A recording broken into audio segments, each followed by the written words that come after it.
नमस्कार। जय श्री कृष्ण। आपका बहुत बहुत स्वागत है। आज एक नई चर्चा के साथ उपस्थित हैं आपके सामने, आपके समक्ष। तात्पर्य यह है कहने का कि अभी तक जिस विषय में और जिसके बारे में कोई भी बात नहीं की है, ना आपने हमें इससे संबंधित कोई सवाल पूछा है और ना ही आपको बताया भी है तो वो बहुत ही थोड़ी मात्रा में और कम मात्रा में है। तो आज हम बात करेंगे रेट्रोग्रेड प्लैनेट अर्थात मार्गी ग्रह और वक्री ग्रह। तो ये क्या तात्पर्य है? तो कौन सा ग्रह मार्गी और कौन सा ग्रह वक्री कब होता है, इसके बारे में थोड़ा सा आपको विस्तार में बताएंगे। क्योंकि जैसे हमने पहले बताया आपको कि वक्री हुए हैं शनि, तो देखिए नॉर्मल तो सारे ही ग्रह मार्गी चलते हैं। मार्गी का तात्पर्य होता है सीधा सीधा चलने वाला। तो इसका ज्ञान जो है ये पंचांग देखने पर हो जाता है। पर अब हर कोई तो नहीं पंचांग लेकर के बैठ सकता है या उसको ये आइडिया कि हम ऐसे करके इसके बारे में जानें, क्योंकि लोग अपनी राशि ही जान ले और उसके विषय में ही थोड़ा जागरूक हो जाएं तो उतना भी काफ़ी है। तो जातक के जन्म के समय में जो ग्रह मार्गी होता है तो वो उसे जीवन भर मार्गी रूप में ही उसको अपना फल देता है।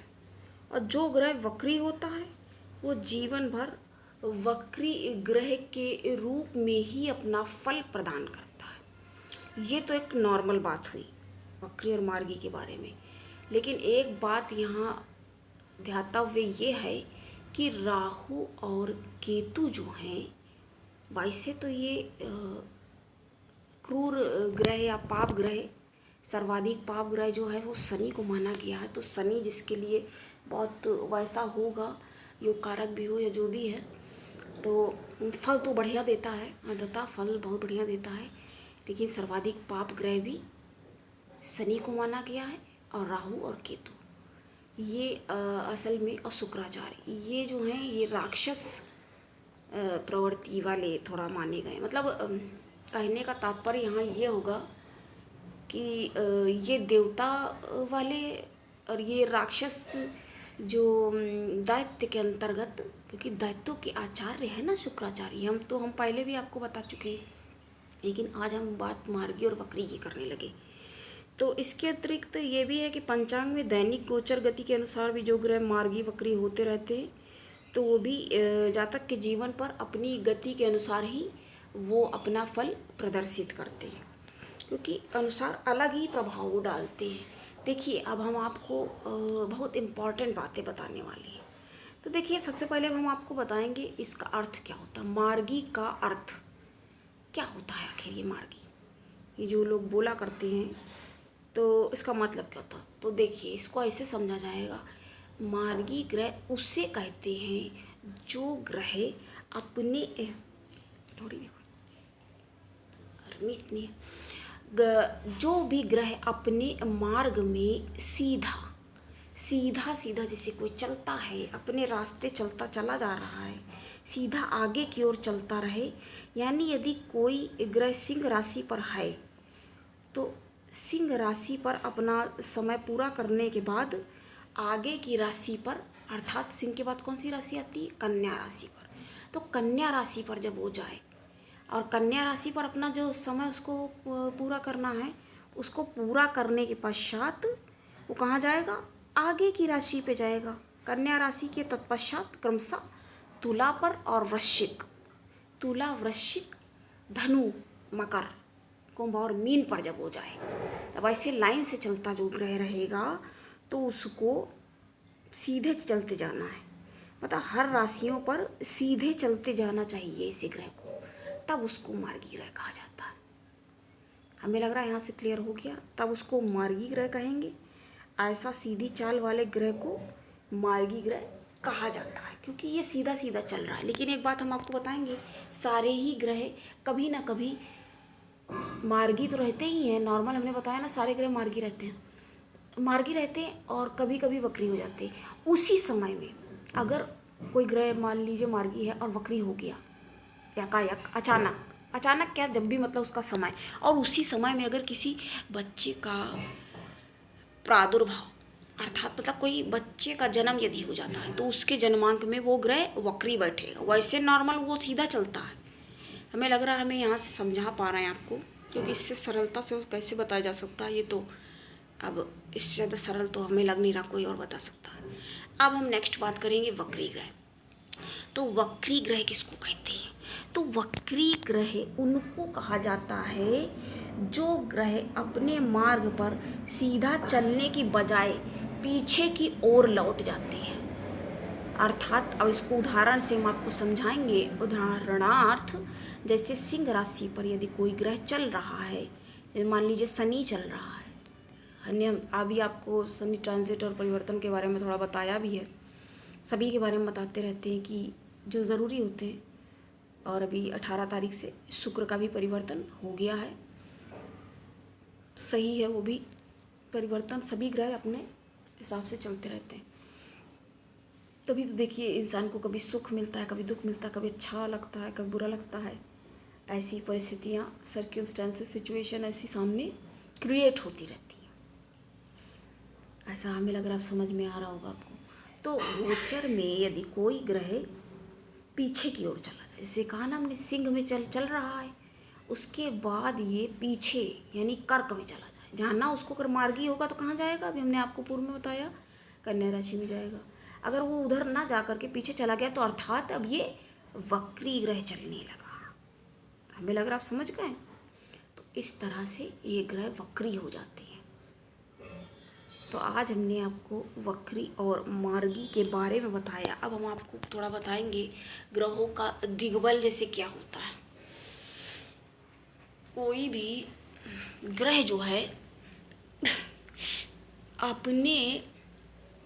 अपनी दिशा में यदि जाकर के बढ़ जाता है, तो दिशा का बल उसको प्राप्त हो गया ना, वो उसके जैसे अपने घर में जाकर के कोई बैठ जाता है तो कैसा लगता है, काफ़ी अच्छा सा और ज़्यादा रिलैक्स और पावरफुल, या तो अपने मित्र के पास भी काफ़ी अच्छे से आराम से रहता है।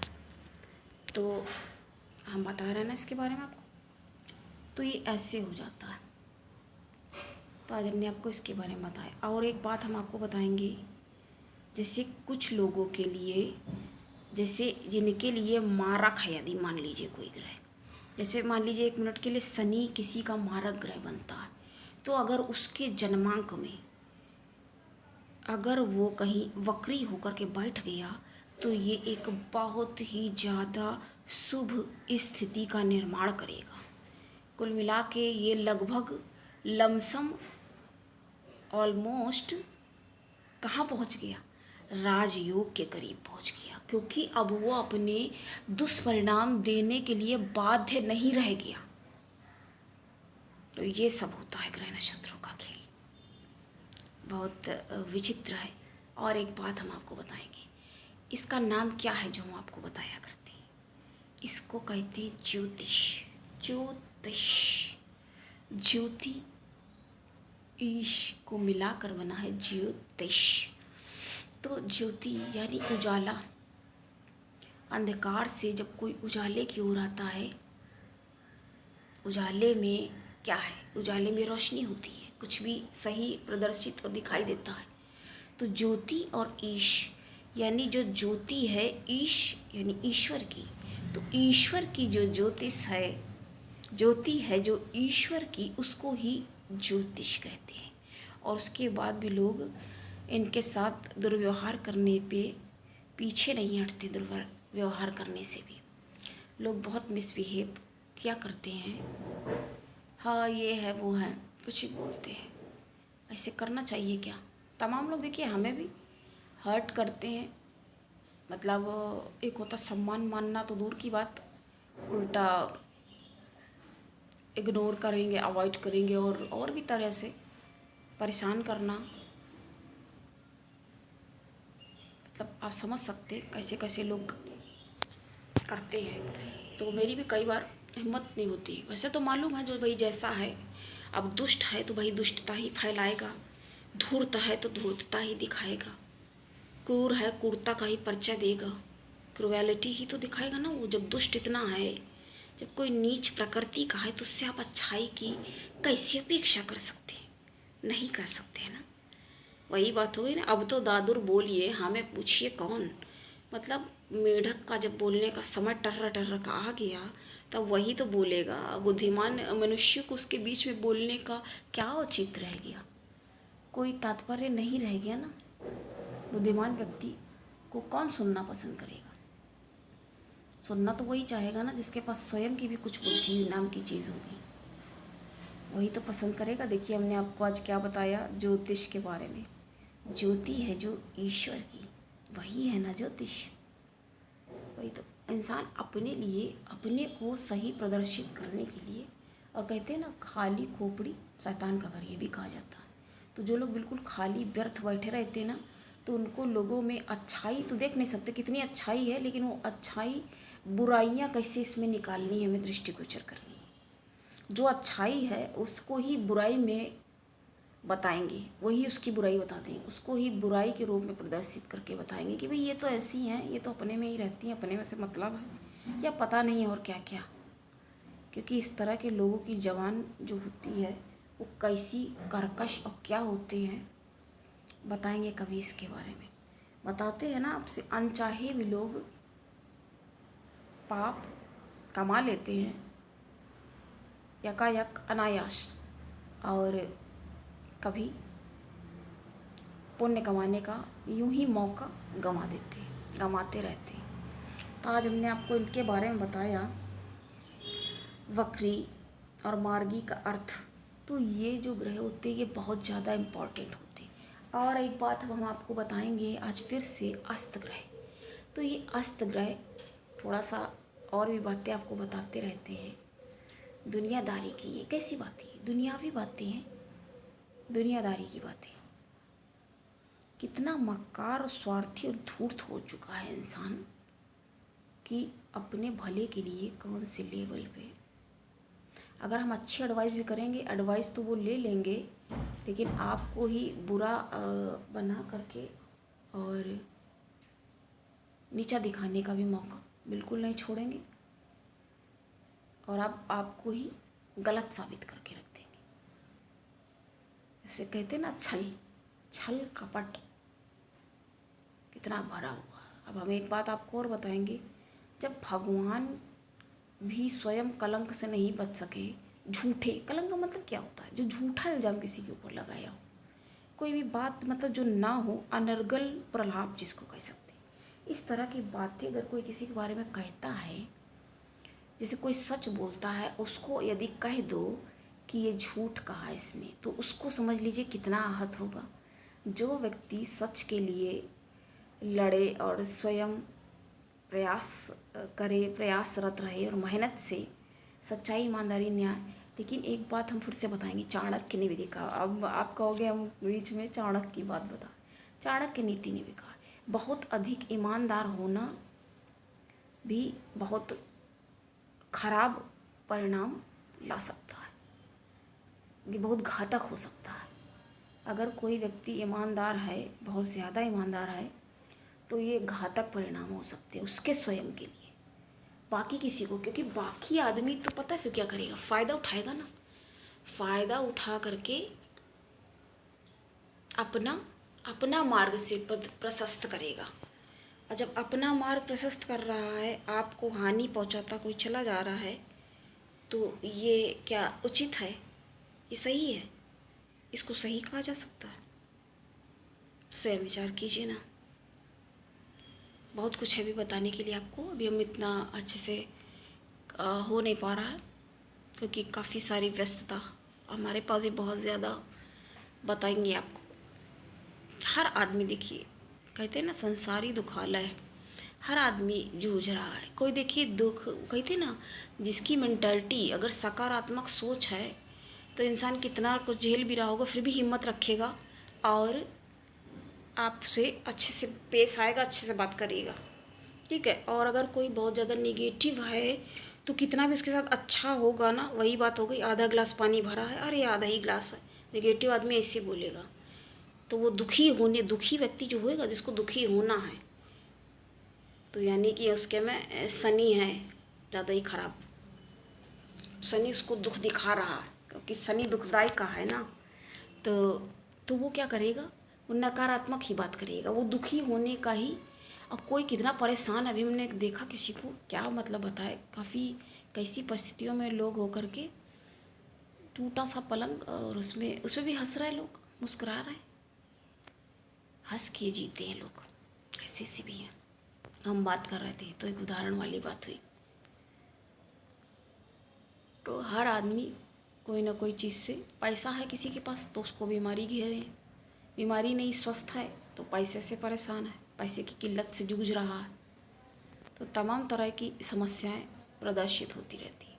अब हम बात अपने टॉपिक पे करते हैं कि जो हम बता रहे हैं आपको, अस्त ग्रह। अस्त ग्रह का क्या तात्पर्य है? देखिए, सूर्य के साथ यदि कोई भी ग्रह कोई भी अगर विराजमान हो जाता है, उसके साथ विराजित हो जाता है, तो क्या हो जाता है, वो ग्रह जो है अस्त का ग्रह कहा जाता है। ऐसा माना जाता है कि बुध को अस्त का दोष नहीं लगता है, बुध को अस्त नहीं माना जाता है। और शनि कभी अस्त जल्दी नहीं हो पाता, लेकिन अगर अस्त हो जाता है, क्योंकि शनि जो है वो बहुत ज़्यादा दूर है। शनि समझ लीजिए सबसे ज़्यादा दूरी पर सूर्य से स्थित है। सारे ग्रह परिक्रमा करते रहते हैं ना, इसके बारे में भी आपको हम कभी बताएंगे। सबसे पास में तो बुध ग्रह, मरकरी प्लैनेट ही है सूर्य के, तो वो हमेशा देखो उसके साथ ही पाया जाता है। तो क्या अस्त, बल्कि वो उसके साथ जाकर के बुधादित्य योग का निर्माण कर देता है, बुधादित्य योग निर्मित करता है। तो बुधादित्य योग बन जाता है यदि सूर्य के साथ बुध विराजमान हो जाता है। लेकिन अगर शनि बढ़ जाता है तो इसको हम संघर्ष योग के नाम से जानते हैं। व्यक्ति को संघर्ष करना पड़ जाता है जीवन में, प्राप्त तो करेगा। और शनि कभी अस्त नहीं होता है, क्योंकि बाप बेटे का यहाँ पर नाता है, बाप बेटे का रिश्ता है, तो शनि जो है अस्त नहीं होता है।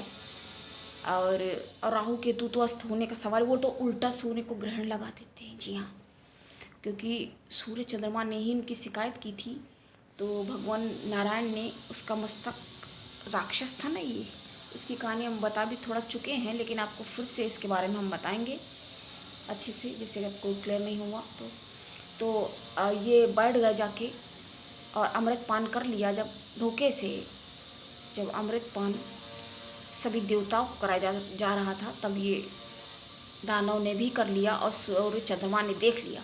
तब से इनका, जब प्रभु नारायण ने उस दैत्य का वध करने का प्रयास किया, लेकिन वो अमृत तो पी चुका था, तो वो अमर तो हो ही गया। तो उसका सिर जो है राहु बन गया, धड़ केतु बन गया, तो राहु केतु बन गई है। और ये अपनी तब से दुश्मनी चंद्रमा और सूर्य से मानते हैं, और ये अगर इनके साथ कहीं जाके बैठ जाते तो ये ग्रहण लगा देते। क्लियर? तो ये इनको जब ग्रहण लगा देते हैं तो अब क्या होगा, अब जब सूर्य चंद्रमा को इन्होंने ग्रहण ही लगा दिया तो अस्त तो होते नहीं है, ये उल्टा ऐसा इनके साथ इफेक्ट है। बाकी के सभी ग्रह अस्त होते हैं, वो कहा जाता है, ये भी उसको काफ़ी अच्छा भी माना जाता है अगर गुरु इनके साथ में बढ़ जाता है। इसको राज लक्षण और धर्मात्मा योग भी ऐसे करके बोला जाता है। लेकिन इनके सूर्य के साथ कोई भी ग्रह बैठता है तो उसको अस्त का ग्रह ही कहा जाता है। केवल बुध ही एकमात्र ऐसा ग्रह है जिसको अस्त का दोष कहते नहीं लगता है। लेकिन अब बैठ गया है तो कुछ ना कुछ तो ऊपर नीचे है ना, ऐसे तो समझना पड़ेगा आपको। तो आज हमने आपको इतनी बातें बताई। क्या क्या बताया आपको? एक तो आपको वक्री और मार्गी का भेद हमने क्लियर किया, और दूसरी आपको हमने अस्त ग्रह के बारे में बातें बताई कि ये कैसा परिणाम देते हैं। तो एक बात आपको यहाँ और बताएंगे, सूर्य अगर कहीं 10वें स्थान में विराजित हो जाता है, 10वें अधिपति का जो स्थान है, अगर कहीं वहाँ जाकर के सूर्य बैठ जाता है तो ये पिता के साथ एक इसका नेगेटिव पक्ष है ये, या मानना पड़ेगा आपको कि है तो पिता का स्थान वहाँ बढ़ जाता है, लेकिन ये राशि जो बन जाती है वो शनि की है, ऐसे भी समझना पड़ेगा। तो ये पिता के साथ थोड़ा मतभेद और मनभेद की परिस्थितियाँ उत्पन्न करता है, लेकिन ये दिग्बली हो जाता है और कार्य क्षेत्र में ऐसे व्यक्ति का बहुत नाम, मान सम्मान, कुल मिला के नाम बहुत ज़्यादा होता है, नाम तो काफ़ी होता है। अब बात वही है कि नाम आपका अच्छे में होगा कि नाम आपका बुरे में होगा, बस इतनी सी बात है। बात तो लेकिन यही आती है ना कि कुछ लोग देखो क्या कहते, बदनाम हुए तो क्या नाम ना होगा, लेकिन अच्छा नाम होना और कुख्यात और विख्यात होने में देखिए बहुत मतभेद है, बहुत अंतर है। अब अगर हम इसके विषय में चर्चा करने लगे, जो कि हम पहले आप जाके देखिए मेरा गुड फेम और बैड फेम वाला, और जो हमने आपको भी पिछले में बताए हैं वो भी आप देखिए, होलिका दहन की कथा और सामरनाथ की कथा, ये देखिए कर्मों की महत्ता, कर्मन की गति न्यारी, इसको देखें।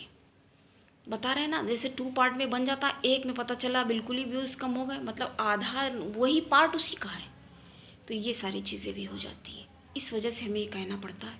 और अगर मान लीजिए कोई पहली बार आया है तो उसको ये बताना भी अनिवार्य है कि आप अपना कमेंट्स में क्वेश्चन पूछ सकते हैं। आपको अच्छा लगा है तो लाइक करें, लाइक शेयर करें, और का भी भला हो, वो भी कुछ जाने समझें। और जो जूझते हैं अपनी दिनचर्या में, डेली लाइफ में, डेली रूटीन लाइफ में, तो कुछ राहत पाएँ और हमारे बताए गए उपाय से कुछ लाभ पा सकें। और अपनी समस्याओं के निदान के लिए आप हमसे संपर्क कर सकते हैं, पूछ सकते हैं। जो भी क्वेश्चन आप पूछना चाहते हैं आप उनसे मिल भी सकते हैं, नहीं मिलना चाहते आप टेलीफोन पे कंसल्ट कर सकते हो। उसके लिए आपको अपना कमेंट्स में या व्हाट्सएप नंबर मेरा दिया रहता है, आप वीडियोस में चेक कर सकते हो। और आप हमारी प्लेलिस्ट में, अगर जैसे आपके में काल सर्प दोष बनता है इस समय, तो जैसे कुछ लोग ये भी कहते हैं तो ये क्या है, कुछ लोग तो, अब हम भी कह सकते हैं, हमारी बहुत लोग नकल करते हैं। हम जो देखिए बता चुके होते उसके बाद बहुत सारे लोग उस टॉपिक के बारे में बात करते हैं, लेकिन हम ये ऐसे नहीं कि हम बार बार वही बात बोलें। कुछ लोग तो इस बात को बार बार बोलते भी रहते। देखिए कुछ लोग कहते काल सर्प योग कुछ नहीं होता है, बताना हम इसके बारे में था वही बता रहे हैं, काल सर्प योग होता है, कुछ लोग कहते नहीं होता है। अरे भाई अगर हम कह रहे हैं चलो 1 सेकेंड के लिए नहीं मान लो होता है, नहीं भी होता है तो उसमें क्या बताया गया, ऐसा नाग की पूजन ही तो बताया गया है, शिव जी का पूजन बताया गया है, षोडशोपचार पूजन बताया गया है। तो पूजा पाठ कर लेना गलत कैसे हो सकता है? जिसके पास जितनी श्रद्धा है, सामर्थ्य यदि है तो कर लेता है, तो क्या बुराई है? तो इस तरह की बातों में आप स्वयं पढ़ करके कंफ्यूज ना हो। हमारे भी ऐसे हम भी बोल सकते हैं, पर ये सब बातें हम कहते नहीं हैं कि मेरे बताने के बाद बहुत से लोग बता रहे हैं। अब उनका मान लीजिए अभी मेरा उतना हाई पोजीशन पे भी नहीं है, आए हैं, ठीक है, चल रहे हैं, चलना शुरू किया है, अभी उतना स्पीड नहीं है, तो नकल कर रहे हैं, तो हम नाम लेके तो नहीं बोल सकते ना किसी का, लेकिन बहुत से लोग ये सब करते रहते हैं। अब देखिए हम इन सब बातों में इतने मतभेद, क्योंकि फिर अगर इन्हीं में आदमी पड़ा रहेगा तो अपना काम कब करेगा, कार्य कब करेगा? कुछ लोग ऐसे एडवाइस देने भी चले जाते हैं, जैसे हमें खुद नहीं पता हमें हमारा काम कैसे करना। ठीक है, अच्छी एडवाइस अगर कोई अच्छी मंशा से देता है तो लेना भी चाहिए, उसमें कोई, अगर कोई अपने तरफ से बता रहा है अच्छी बात है, बताए, इससे अच्छी क्या बात होगी।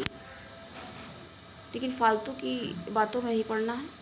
अनर्गल प्रलाप कहते इसको, जो कि आजकल बहुत ज़्यादा लोगों को पसंद होता है। तो आपको कैसा लगा? आप यदि कुछ पूछना चाहते हैं तो हमसे पूछें।